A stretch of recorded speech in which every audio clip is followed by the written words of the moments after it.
Hey, what is going on, YouTube? Aaron here. We are back, ladies and gentlemen. Today we are in the Flandre, the French Tier 7 premium battleship. She was a campaign a while back, and if you guys actually remember my review on her, I was not a fan. She didn't seem accurate. She did have a lot of health, but her secondaries were not quite as good, and since that initial release, she has actually gotten a few buffs, and with a few dedicated commanders, she is now a rather spicy ship.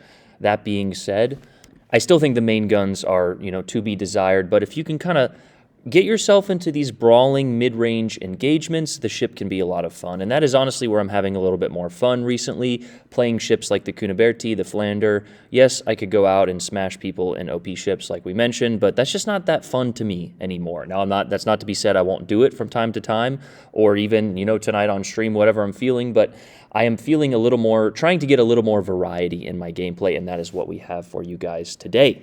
The Flandre, with her buffs now, is actually a decent opponent. We mentioned that large health pool. The guns, when they do hit, can be very effective. You couple that with the secondaries, as well as, 4 heals here with this specific build. And like we mentioned, you have yourselves a formidable ship. Also, positioning is very important and coupled with that. Trying to, maneuver between islands and utilize concealment while getting in close in range of those secondaries is more so what you want to do. The secondaries, while they are a selling point for this ship, are not quite as strong as the Germans, and the reason for that is the caliber. I think they are 100 millimeters for a good majority of them. As we get, talking about fire chance, ironically, we get double fired from an on-halt, and it was funny because we were playing the on-halts, I believe, the game before this, and I think we got 4 fires throughout that entire game. But the secondaries do have a good fire chance, but like we mentioned, they're not going to be doing that much damage to anything.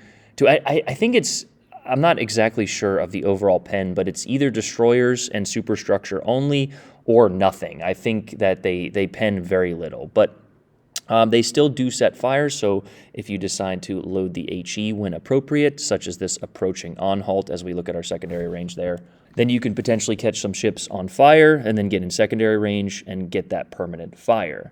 But you'll notice we're kind of using our concealment here. Our destroyer did a great job of spotting, and then he did a not-so-great job of getting in the range of the hydro of the on-halt. Just a little tip for destroyer players: if you pretend or make note that every German battleship and cruiser has a 6-kilometer hydro, you will not get caught by them. Now, in certain situations, you need to get within that distance and close that range, etc., but shooting out in the open against a moderately decent secondary battleship or a ship with 15 guns is never a great idea. But there we actually do get the RNG to go in our favor, and we actually knock a double fire on that on-halt. So props to our destroyer. He was doing his job. He was going out spotting, setting, zoning torpedoes. Because of those torpedoes, that on-halt had to turn in, and as a result, we got a double fire as we hit a good portion of his ship. And at this point, I noticed that we have a moderately aggressive team in good position on this flank, so we're going to go ahead and push in.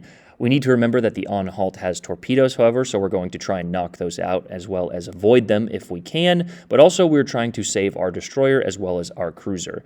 I'm going to be honest, their position is very forward, and like I said, the ATCAT probably shouldn't have been within range of his hydro and or secondaries, shooting out in the open, but we're going to go ahead and move in here and try and, save him a little HP and distract the on-halt in the process. The on-halt is showing us broadside, and that is a good thing because we do have the AP loaded. On German battleships, with maybe the exception of the on-halt, you do want to aim at the mid-belt there, and unfortunately, I think I got 2 turret penetrations, as you can see the penetration value, and the turrets actually do not hold any HP. They have it's sort of a separate HP value, which is why you can knock them and or destroy them in some cases, such as this salvo where we actually get 1 into the gun, destroy it, either get a double incapacitation, but regardless, we hit a few into the mid and upper belt, which is more so where you want to aim and get, those juicy penetrations. So if you saw, we hit the gun, didn't get any damage, then we hit the mid belt for those 2 separate salvos and actually got about 20,000 damage. No citadels. I don't know the exact armor scheme of the on-halt. I read, I think on the wiki website, that it is a very poor turtleback. So again, in that situation, instead of potentially risking salvos going into the water by aiming pure water line, we just aim for the mid belt and we actually get the kill there, as well as an arsonist. Unfortunately, the Anhalt does get that one torpedo launch off there. We actually accelerated to try and get it to hit the torpedo belt. The nose, the bow and stern of your ship are weaker and not armored with that torpedo protection.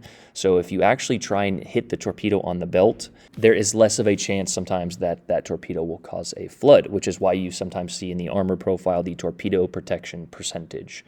I feel like sometimes it is 100% when I am launching the torps, such as yesterday in the Cuniverti, but regardless, we have gotten the kill on that Anhalt. There is a Nagato there hiding behind the island. We are in the cap. We're also looking to gain some broadside access on that Atlantico. We know the Atlantico is a dangerous ship, and we can also see that whatever battleship is in B does need our help. I decided to turn this way to get a little bit of distance, so that way we could actually turn back in.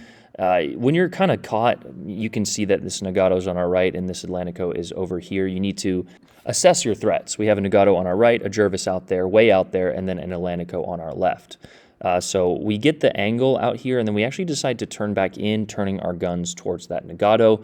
He has been sitting there, but it actually looks like he's starting to back up. So if we can kind of get behind this island as the Atlantico throws a front turret shot and gets a little bit of our superstructure, we can get a good shot on this Nagato while maintaining angle on the Atlantico, while also turning our guns towards the Nagato. The Nagato is actually looking our way, but we have gotten our turn off, so by the time he really shoots, we should be within protection or close to armor angle. In the meantime, we also dodge the torpedo salvo. We get a nice citadel on that broadside Nagato. The secondaries are going off. We dodged all but one of those torpedoes, and Nagato completely missed. I have no idea what he was doing, but I sure do love the paid actors. We can also see that our cruiser and destroyer are going towards the Nagato, so at this point, we don't really have to worry about him too much more. We are potentially a little broadside to this Atlantico, but he is facing us, so he can only get those two front guns off. If he does turn broadside, we'll have beautiful access with our AP. And in the meantime, this slight angle here is not, the most angled, but what this angle does is allow you to get most of your secondaries on target. You also notice we got a double fire since we popped the enhanced secondary consumable. We're also getting a few penetrations, so it looks like they do pen at least the very tops of superstructures, so just something to keep in mind.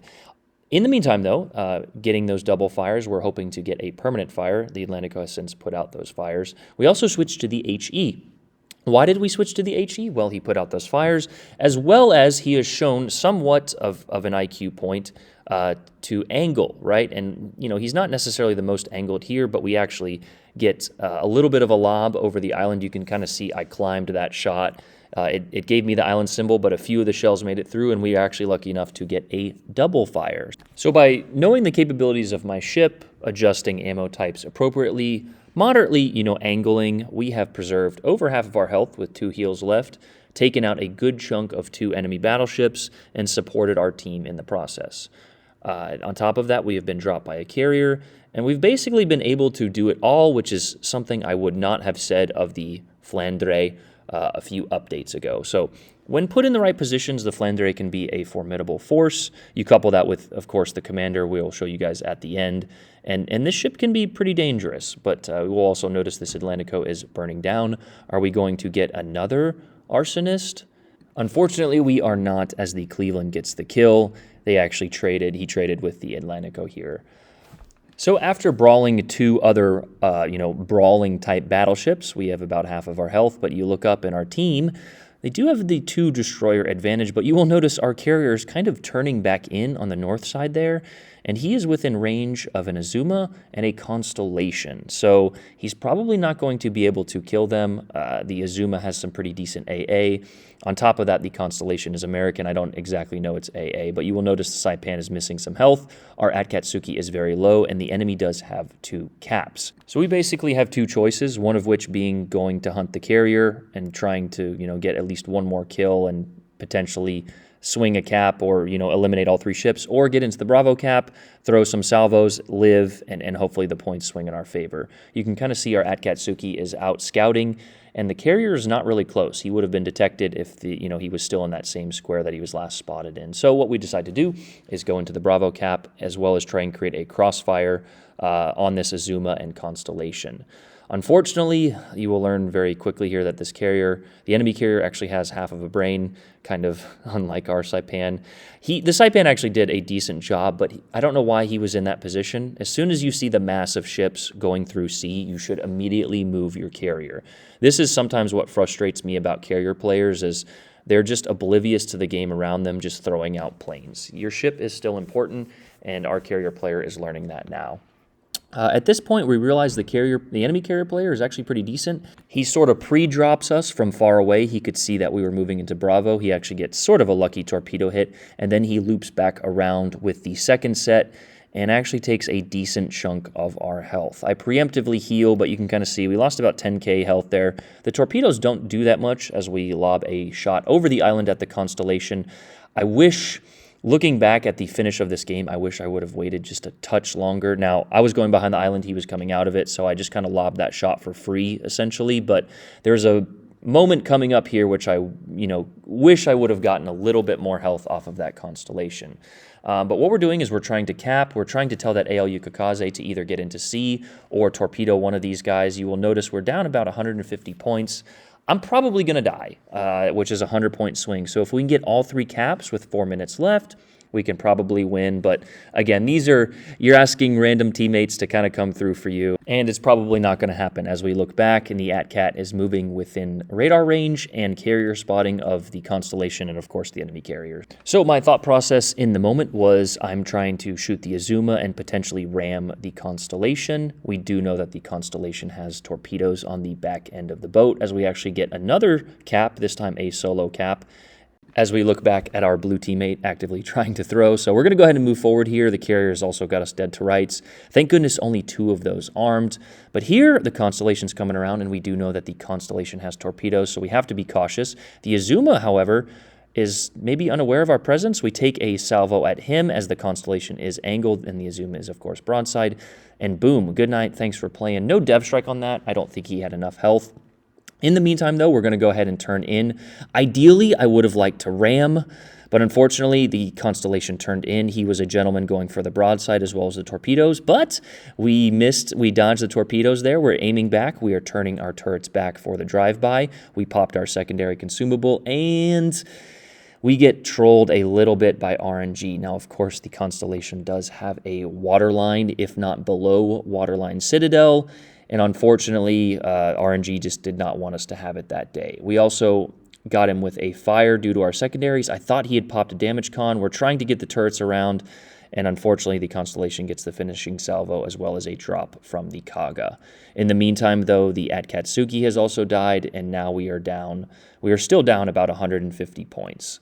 So it's looking like a loss, and I actually go ahead and just leave the lobby, and it does end up in a loss.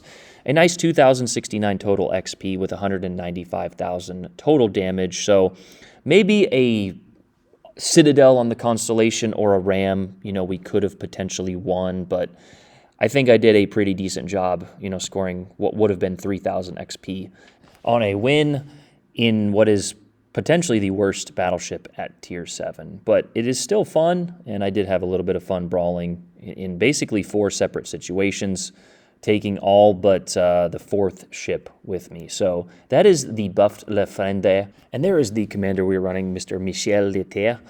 He is the Halloween event commander. I'm pretty sure Guapet would be a good pick as well. And, of course, the 2 inspirations are ARP Haruna and Mr. Von Hipper. Hope you guys enjoyed that one. Have a great day. I'm out. Peace.